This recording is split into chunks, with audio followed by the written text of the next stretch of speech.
చూస్ country delight, live better. ఇప్పుడే country delight యాప్ని download చేసుకోండి. అన్న ఇప్పుడు ఇండస్ట్రీ మొత్తాన్ని చూశారు మీరు ట్రావెల్ చేసిన గొప్ప గొప్ప వాళ్ళు చివరి రోజుల్లో కొంతమంది డబ్బులు లేక తిండికి కూడా గతి లేక పాపం ఇల్లులు అమ్ముకొని నమ్ముకున్న వాళ్ళు మొత్తం వాళ్ళ ఆస్తులు అమ్మేసుకొని రోడ్డును పడి చాలా పాపం అది అంటే అప్పుడు జనరేషన్ వాళ్ళ కళతో చూస్తే నిజంగా ఇప్పుడు బతుకున్న వాళ్ళు అది గుర్తొస్తే ఏడ్ చేస్తారేమో. అలా చాలా మందిని చూసుంటారు కదా. మీ కంటికి నిజంగా ఇప్పుడు అనుకున్నా కానీ ఏంటి ఇలాంటి చావు చనిపోయారు, వీళ్ళు ఎంత బతికారు, ఒక వైభోగం, ఒక వెలిగారు కదా ఈ ఆర్టిస్టులు అనిపించిన వాళ్ళు ఇప్పటికి తలుచుకుంటే కళ్ళమంటే నీళ్ళు వచ్చాయంటే ఎవరని చెప్తారు? నిజంగా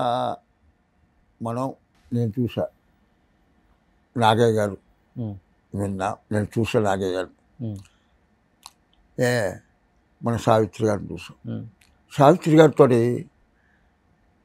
నేను 2 పిక్చర్లు చేశా. సావిత్రి గారితో ఒక 20 రోజులు పొద్దున 10 గంటలకు వెళ్ళి సాయంత్రం 6 గంటలకు వచ్చేవాడు. ఎందుకోసం అంటే సావిత్రి గారికి అన్నయ్య సన్మానం చేశాడు. ప్రతి బర్త్డేకి ఒక ఆర్టిస్ట్కి, ఒక జర్నలిస్ట్కు, ఒక డైరెక్టర్కి చేసేవాడు. సావిత్రి గారికి సన్మానం చేయాలి. ఆవిడ హిస్టరీ రాయించుకోవాలి కదా. నేను ఆవిడ ఇంటికి వెళ్ళి పొద్దున్నే టిఫిన్ చేసి మధ్యాహ్నం భోజనం చేసి ఆవిడతో ప్రశ్నలు వేసుకుని, అక్కగా ఏముంది, మీరు ఏం సినిమా, మీరు ఎలా ఉండేవారు, ఏంటి మీ అలవాట్లు ఏంటి, ఇలాగా అన్నీ అడిగారు. అలాగ సావిత్రి గారితో నేను గడిపా. సావిత్రి గారు ఒక్క ఇన్సిడెంట్ నేను చూసా. దాసరి నారాయణరావు ఇంటికి ప్రభువో ఆ 2వ అబ్బాయో పుట్టినరోజు ఆవిడ ఫియట్ కార్ వేసుకొచ్చింది. అందరు గిఫ్ట్లు ఇస్తారు కదా, అందరు ఇస్తుంటే ఆవిడ అలా ఉండిపోయింది.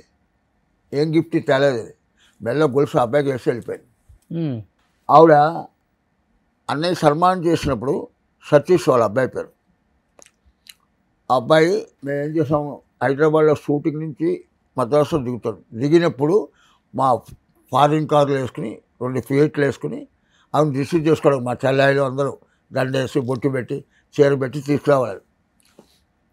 అప్పుడు అన్నయ్య ఫారిన్ కార్లో సావిత్రి గారు, నేను, సతీష్ ఉన్నాం. మా సుబ్బారావు డ్రైవర్. వెనకాల కారులో మా చెల్లెలు అందరూ రిసీవ్ చేసుకున్నాం. ఆవిడ అశోక్ నగర్లో ఉండేటప్పుడు ఆ ఇంట్లో దిగబెట్టారు. ఈ సతీష్ ఈ అబ్బాయి, అమ్మాయి ఈ కారు పేరు ఏంటమ్మా అన్నాడు.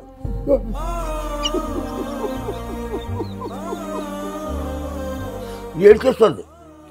అబ్బాయి ఏమన్నాడు, ఈ కారు పేరేంటి అన్నాడు. ఎక్కి ఏడ్చేస్తుంది. సుబ్బారావు కారు ఆపన్నా, ఏంటక్క ఎవరైందండి అన్న. సతీష్ అడుగుతున్నాడు, ఈ కారు పేరేంటి అని అడుగుతున్నాడు. ఆడు పుట్టడానికి ఎత్తలేదు. మద్రాసులో ఏ కారు వస్తే ఆ కారు కొని ఇంట్లో పెట్టిందని చిట్టుబాబు చూడు వీడు, ఈ కారు పేరేంటి అని అడుగుతున్నాడు. ఏడ్చేసింది. ఏంటి లైఫ్లో కదా.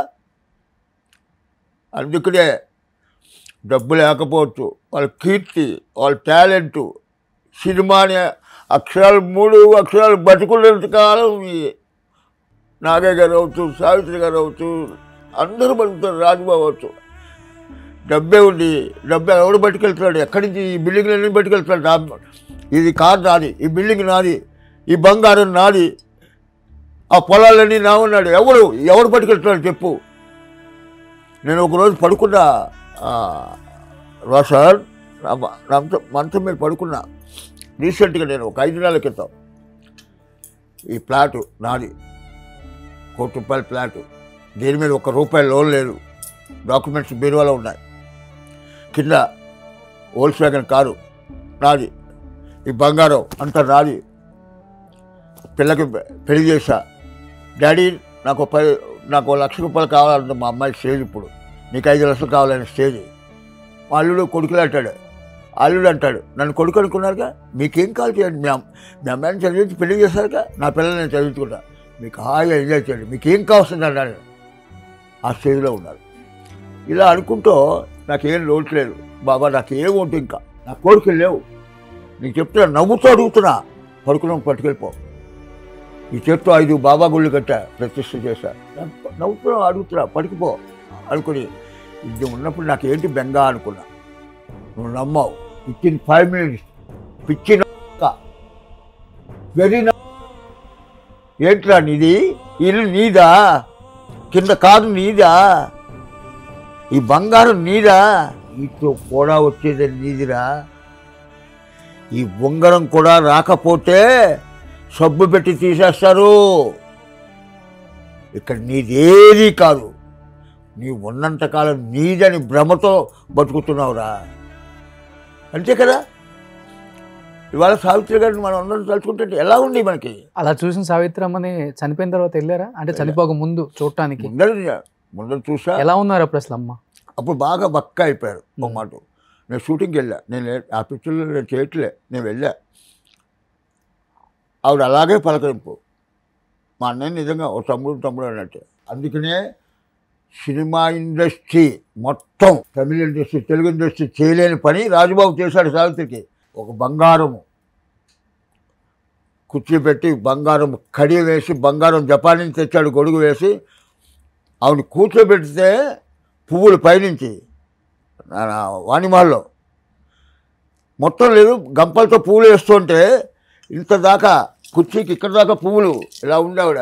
కళామతల్లికి రాజుబాబు సన్మానం చేసుకున్నాడు. ఎందుకంటే ఏమైనా కావాలా పూజ, అలాంటి సన్మానం అదే ఆఖరు. తర్వాత ఇక్కడికి వచ్చాక మా బాబీ అన్నయ్య బర్త్డేకి నాగభూషణ్ గారికి సన్మానం చేశాడు, సావిత్రి గారికి సన్మానం. ఆ సిహెచ్ నారాయణరావు నన్ను హీరోకి చేశాడు, మన గోటేటి రామారావుని జర్నలిస్ట్కి చేశాడు, సావిత్రి గారికి చేశాడు. అలా ఏడాదికి ఒక పుట్టినరోజుకి 3 రోజులు అక్కడ వాణిమహల్ పండగ, టీ నగర్ వాణిమహల్. అక్కడ సావిత్రి గారికి చాలు. రాజుబాబు జన్మ ధన్యం. కళామ తల్లిని మనం పిలుచుకుంటాం కానీ కళామ తల్లి ఎక్కడుందో తెలియదు. రాజుబాబు అన్న ముందా చనిపోయింది సావిత్రమ్మ? అన్నయ్య ముందు కదా వచ్చారు సావిత్రమ్మ. అప్పటికి ఆమె స్టేజ్ బాగాలేదు అసలుకి. పువ్వుల మించి కట్లు అమ్మలేరు అసలు. కొందరు లేదు, తెలీదు, అప్పుడు దాచుకోవాలని తెలీదు. థ్యాంక్ యూ సో మచ్ అన్న. సాయిరామ్. ధన్యవాదాలు. Sairam. All the best. Thank you. నాకు ఒక కోరిక, ఈ ఫస్ట్ ఇంటర్వ్యూ కనుక నీకు చెప్తున్నా, నువ్వు ఇలాగా టీవీల్లో ఒక సొంతంగా ఇది గెలుచుకున్నా ఏం చేస్తున్నా, నా తమ్ముడు ఒక డైరెక్టర్ కావాలని నా ఇష్టమైన కోరిక. నీకు నువ్వు డైరెక్ట్ చేస్తానని చెప్పు. నీకు సబ్జెక్టు విన్నాక లేదు, అన్నా ఇది ఎవరికి చెప్పుకో, నాకే ఇవి అంటావు. అలా సబ్జెక్ట్ తయారు చేశా. రూపాయి నీ విలువెంత title. Take it granted. Done. Thank you, Anna. Thank you so much. Suman టీవీలో మీ పర్సనల్ అండ్ బిజినెస్ ప్రమోషన్స్ కోసం కింది నెంబర్కి కాంటాక్ట్ చేయండి.